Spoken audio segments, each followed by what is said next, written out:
I used to believe my life was a picture postcard. I lived on a tiny isolated island, just off the coast of Maine. My occupation, lighthouse keeper. Imagine that, a life of absolute solitude, profound responsibility, and the rhythmic sweep of light across the vast darkened sea. It was precisely what I had longed for, after years enduring the city's relentless, deafening clamor. My days unfolded in a predictable symphony of essential tasks, meticulously cleaning the colossal lamp, thoroughly checking the intricate mechanisms, diligently polishing the gleaming brass, and precisely logging weather patterns and every ship's movement. This was not merely a job, it was a sacred calling. My only companions were the immense expanse of the restless ocean, the gulls crying their mournful calls overhead, and the infrequent supply boat that visited once every 2 weeks, bringing vital provisions, cherished mail, and a fleeting fragile connection to the distant mainland. I would arrive at the lighthouse every Sunday morning, promptly relieved by old Captain Miller, a grizzled sea dog whose weathered face held more stories than a century of crashing tides. We'd exchange terse, almost ritualistic pleasantries. He'd hand over the meticulously kept logbook, briefly mention any unusual sightings, mostly just whales breaching in the frigid waters, or the occasional rogue wave, and then he'd motor off, leaving me to my solitary absolute reign. For 5 uninterrupted years, it was exactly as I had vividly imagined, profoundly peaceful, deeply contemplative, and utterly, perfectly predictable. The only thing that ever truly astonished me was the sheer volume of books I could consume in a mere 2 weeks. I devoured novels with feverish intensity, absorbed vast histories, delved into complex scientific texts, anything I could possibly acquire. Sometimes, when the profound silence of solitude grew too overwhelming, I'd retrieve my ancient portable radio and painstakingly tune into scratchy distant stations, just to hear the faint sound of human voices, even if I couldn't quite discern their words. The lighthouse itself was an ancient, unyielding sentinel, meticulously constructed in the late 1800s. Its foundation was solid, unwavering rock. Its walls were thick, impenetrable stone, rising a majestic 100 feet above the crashing, churning waves. Below the main lamp room, nestled within the tower, were my living quarters, a small circular room furnished with a simple cot, a minuscule kitchen, and a sturdy table where I'd spend countless hours reading and meticulously writing in my journal. Beneath that, a dedicated storage room held precious oil, essential spare parts, and critical emergency supplies. And of course, the magnificent, winding spiral staircase, precisely 300 steps from the base to the luminous lantern room, serving as both my daily rigorous exercise and my sacred path to duty. One particular Tuesday evening, the established comforting routine began to unravel. The sky had been an unsettling shade of bruised, angry purple all day, and the air hung heavy and thick with an uncharacteristic, oppressive humidity. The barometer had been dropping steadily, relentlessly, yet the official forecast had promised nothing more than light, innocuous showers. As twilight began to paint the western sky in fiery oranges and deep, ominous violets, a heavy, suffocating mist started to roll in from the ocean, shrouding the entire island in a damp, clinging, utterly disorienting embrace. I meticulously completed my final routine checks for the night, polished the colossal lens one last time with painstaking care, and watched as the great powerful light began its rhythmic, comforting sweep. Everything appeared to be in perfect order. I settled onto my cot, a weighty book open on my chest, the familiar comforting beam of light slicing rhythmically through the thickening fog outside my small window. I must have drifted off into a deep sleep, because I woke with an abrupt, terrifying jolt, not to the familiar, reassuring rhythmic hum of the mighty lamp, but to an unnerving, profound silence. My eyes snapped open instantly. The room was plunged into absolute darkness. My heart hammered violently against my ribs, a frantic drumbeat of pure terror. The light, it had ceased. It was utterly terrifyingly out. Panic, cold and sharp, pierced through my drowsy, disoriented mind. This had never, ever occurred before. Never. The lamp was engineered to be virtually foolproof, equipped with multiple robust backups. I fumbled frantically for my emergency lantern, its beam cutting a shaky, uncertain path through the oppressive, absolute darkness. The silence outside was absolute, suffocating. No gulls cried their usual mournful calls, no distant crash of waves could be heard, no whisper of wind. It was as if the entire world had held its breath, frozen in terrifying anticipation. I began to ascend the spiral staircase, my breathing growing ragged and desperate with each upward step. The air grew colder, heavier, more oppressive as I climbed higher. When I finally reached the lantern room, the colossal lens stood dark, motionless, and utterly inert. I frantically checked the main power switch, then the robust backup generator, then every single connection. Nothing, no power whatsoever. The silence was even more profound up here, broken only by the frantic pounding beat of my own heart, a terrified drum in the vast stillness. I desperately tried the emergency crank, a heavy manual mechanism specifically designed for just such an emergency, but it was incredibly stiff, unyielding, as if something immense was actively preventing it from turning. It was absolutely impossible to move. My initial thought was a catastrophic mechanical failure. Perhaps something had completely seized up in the intense, suffocating humidity, but a deeper, more primal, undeniable fear began to gnaw relentlessly at my mind. I peered intently through the thick glass of the lantern room, straining my eyes, desperately trying to penetrate the swirling, impenetrable fog. My breath hitched in my throat. There, in the impenetrable mist, a faint flicker, then another.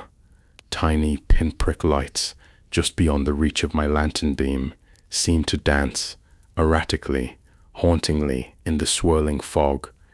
They were not the steady, familiar lights of a distant ship, nor the fleeting, ethereal glow of bioluminescent plankton.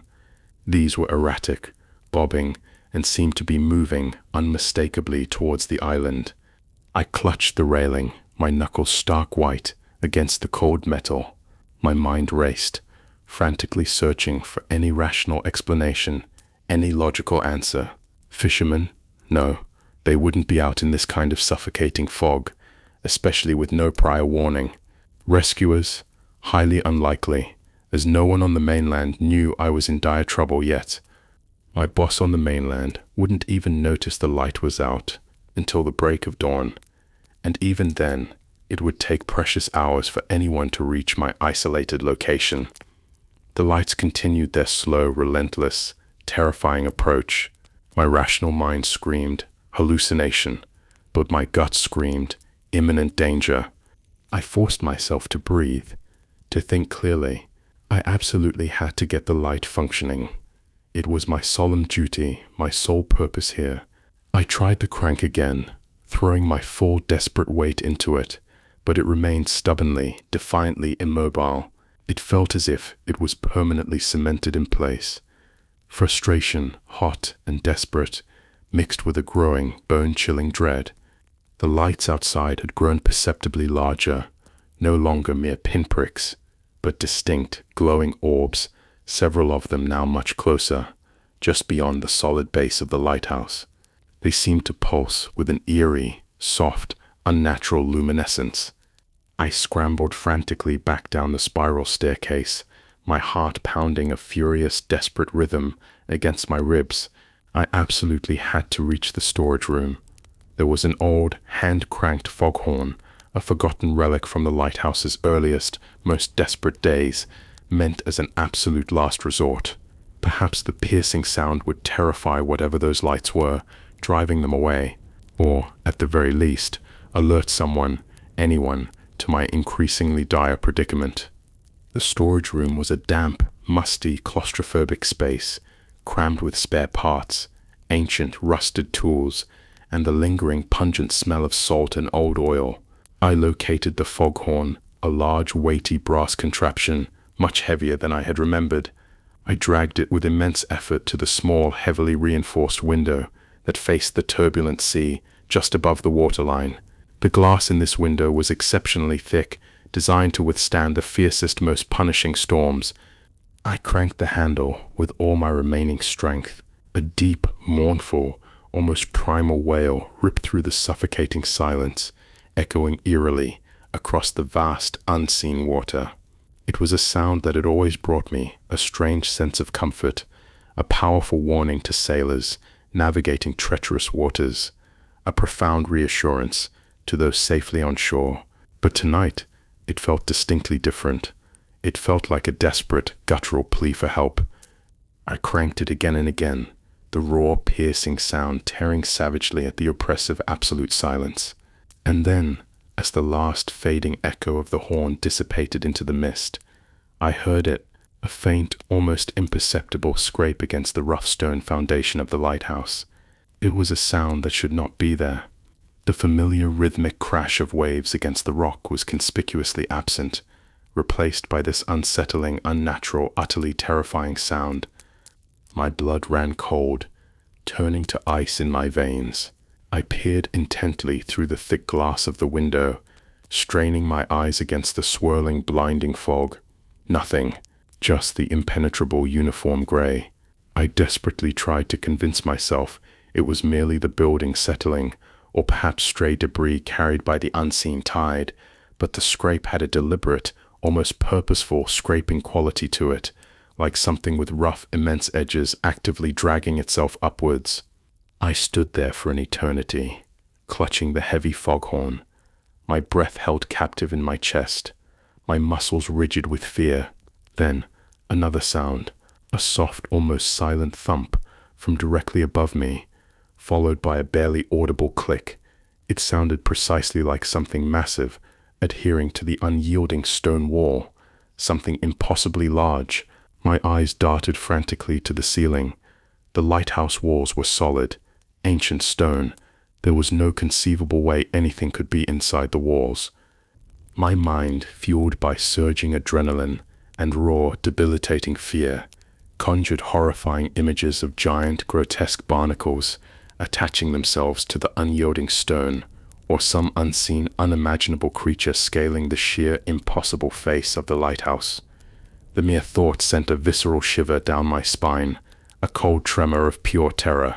I was trapped, utterly trapped, trapped in a 100-foot stone tower, with the light out, plunged into darkness, and something unknown, unidentifiable, utterly monstrous, was outside. I made a desperate decision. I needed to ascend to the very top, to the lantern room, not to attempt to reactivate the light again.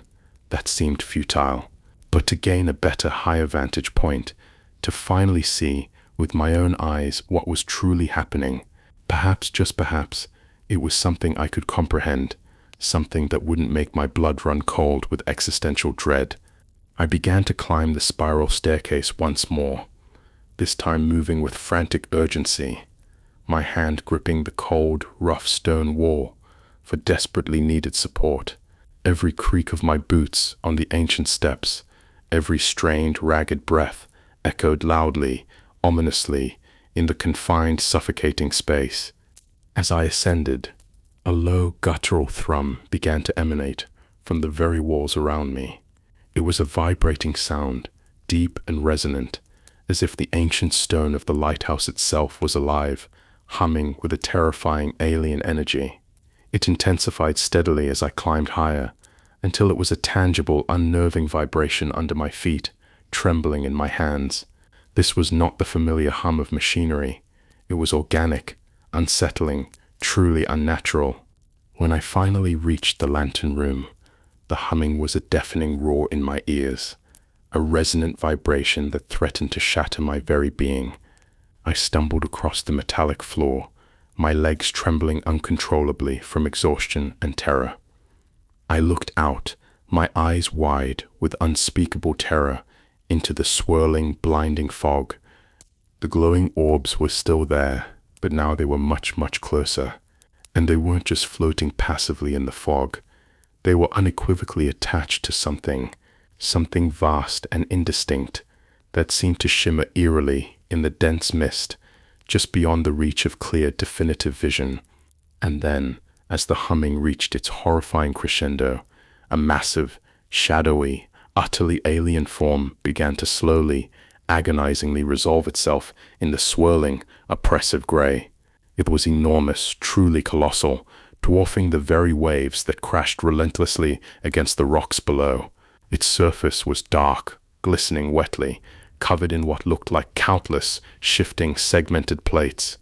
And those glowing orbs, they were its eyes, dozens upon dozens of them arranged in terrifying, unholy clusters, each one pulsing with an eerie, internal, malevolent light. My mind screamed, a silent, desperate scream. I had never, in my wildest nightmares, seen anything remotely like it.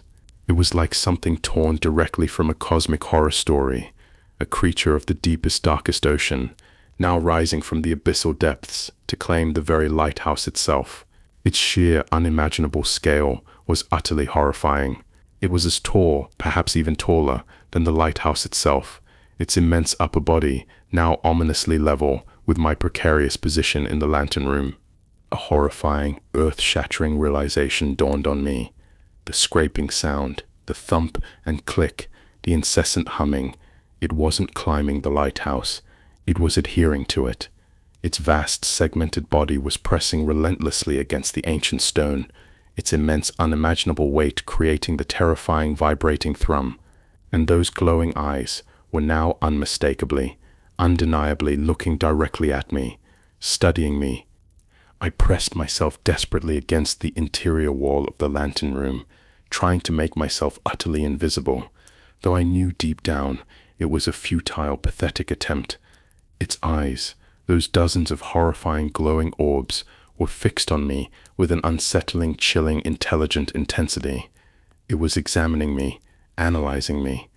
Then a new, sickening sound, a low, wet, sucking noise, emanating distinctly from the creature. A segment of its massive, undulating body, directly opposite my window, began to shift.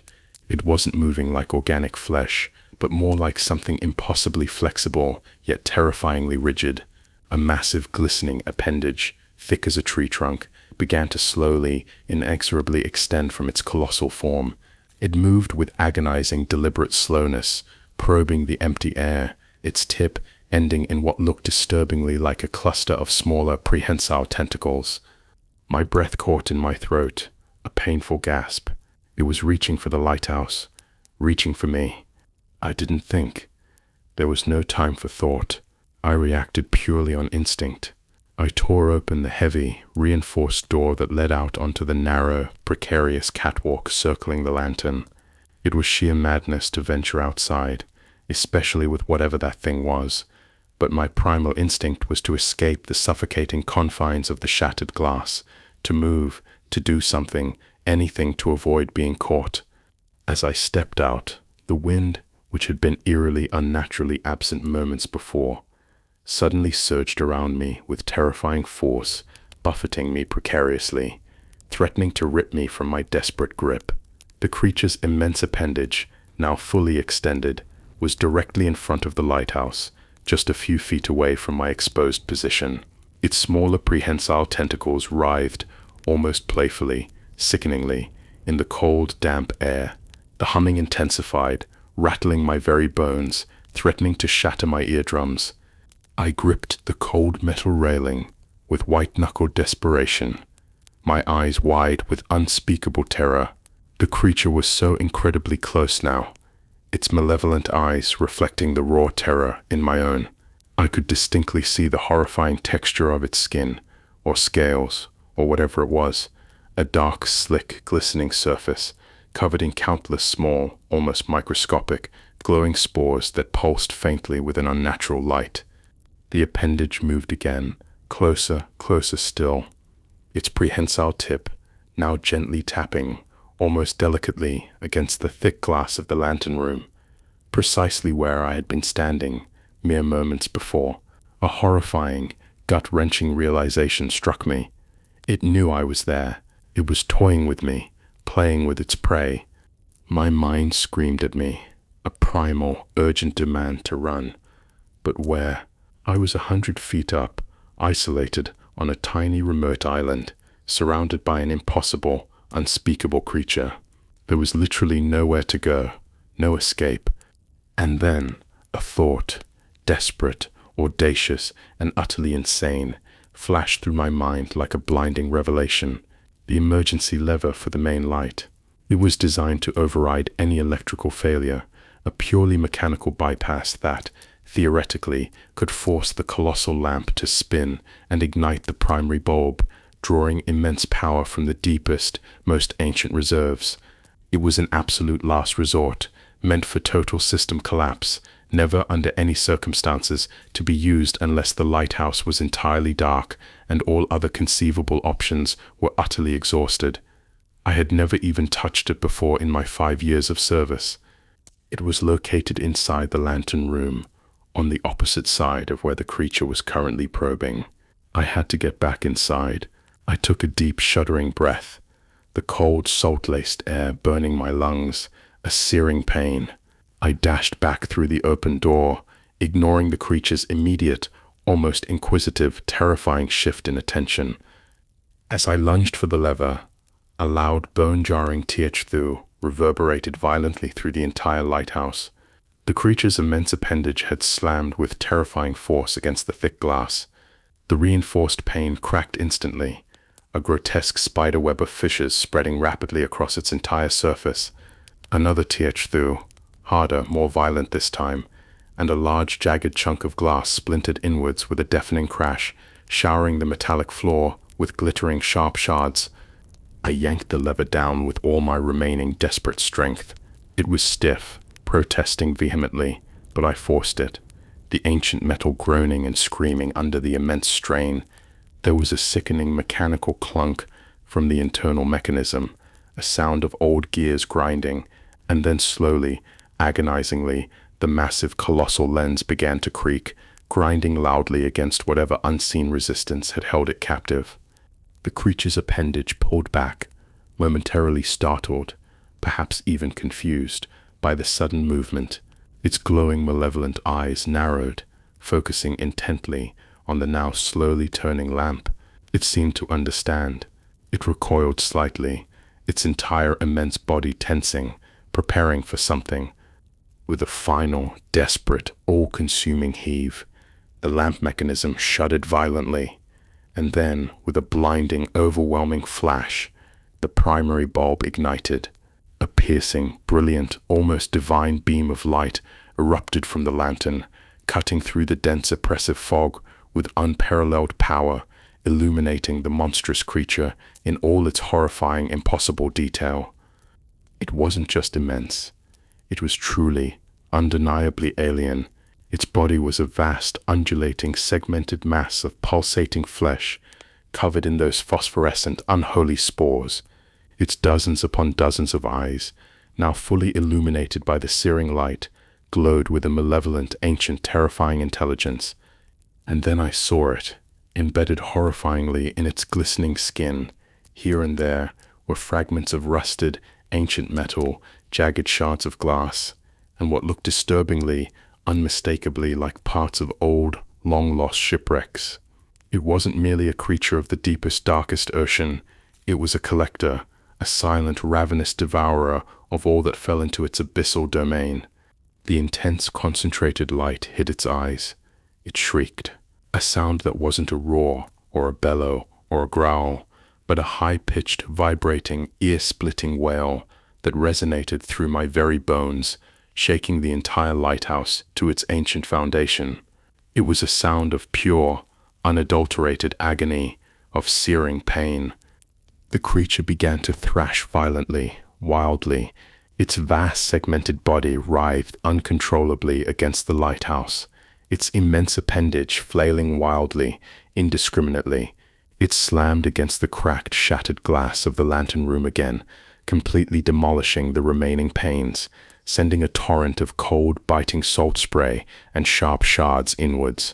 I ducked instinctively, shielding my head with my arms, the deafening, agonizing shriek of the creature filling the very air, vibrating through my skull. It was dislodging itself from the lighthouse. I could feel the entire structure vibrate violently, erratically, the ancient stone groaning and protesting under the unimaginable strain. The monstrous form began to slide, slowly at first, then rapidly, terrifyingly, down the side of the lighthouse, its bioluminescent eyes flickering frantically, helplessly, as the relentless searing light continued to pierce them. With a final, ear-splitting, mind-shattering shriek, it plunged violently into the churning, turbulent water below, creating a colossal, destructive wave that crashed against the island, sending spray high above the very top of the lighthouse. The incessant humming stopped abruptly. The profound, terrifying silence returned, but it was no longer unsettling. It was a profound, blessed, overwhelming relief, a reprieve from the nightmare. I stood there, gasping desperately for breath, soaked to the bone from the spray, surrounded by shattered glass and absolute chaos, the piercing light of the lantern now sweeping rhythmically, calmly, through the still present fog, as if nothing had ever truly happened. My legs gave out beneath me, and I collapsed onto the cold, hard metal floor, utterly spent.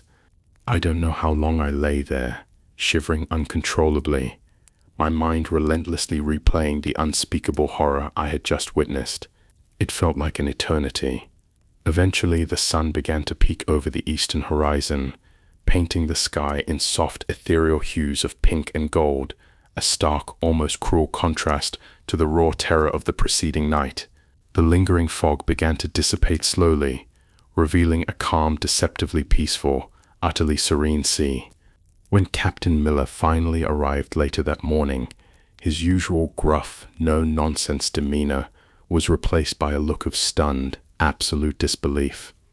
"What on earth happened here?" he bellowed, his voice filled with shock, staring at the completely shattered lantern room, the visible gaping cracks in the ancient stone foundation, and the colossal unnatural gouges ripped into the solid rock below the lighthouse. I tried desperately to explain, but the words caught painfully in my throat. How do you possibly describe something that utterly defies all reason, all logic? How do you tell a seasoned sea captain that you fought a creature from a cosmic Lovecraftian nightmare, armed with nothing but a lighthouse beam? The light went out, I croaked, my voice hoarse and trembling, and something happened. I got it working again, using the override. Captain Miller just stared at me, his eyes wide, with a mixture of confusion and concern. The emergency override? I haven't seen that used in 30 years, not once. And these gouges, looks like a giant, impossible claw, tore at the solid rock. He paced around the damaged base of the lighthouse, shaking his head slowly, repeatedly. And what about the lighthouse itself? The main power's completely fried, utterly melted. The internal wiring is scorched beyond repair. It'll take weeks, perhaps months, to repair this damage.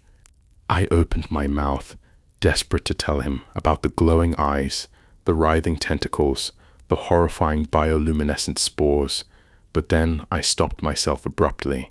He wouldn't believe me. He'd undoubtedly think the extreme solitude had finally driven me to madness. And truthfully, who could possibly blame him? "I'll need to report this immediately," he stated, pulling out a battered, waterproof notepad. "They'll want answers. The Coast Guard will be here by noon, I assure you." I looked out at the tranquil, deceptively calm sea, the sun glinting off the water's surface. No sign of the creature, no trace whatsoever, just the severely damaged lighthouse, a silent, enduring testament to a night of unimaginable, unspeakable terror. I never returned to the lighthouse. When the Coast Guard finally arrived, I provided them with a bare-bones, truncated account, an inexplicable electrical failure, an unusually powerful freak storm, and my use of the emergency override. They meticulously examined the extensive damage, raised their skeptical eyebrows at my disheveled appearance and wide, haunted, unblinking eyes, but eventually, perhaps mercifully, chalked it up to an extreme, unforeseen weather event and the peculiar psychologically taxing nature of isolated duty.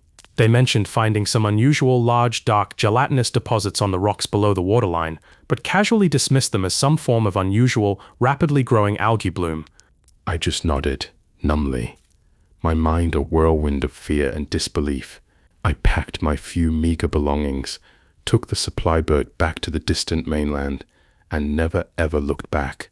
The sea, once my profound solace, now filled me with a deep, primal, unshakable dread.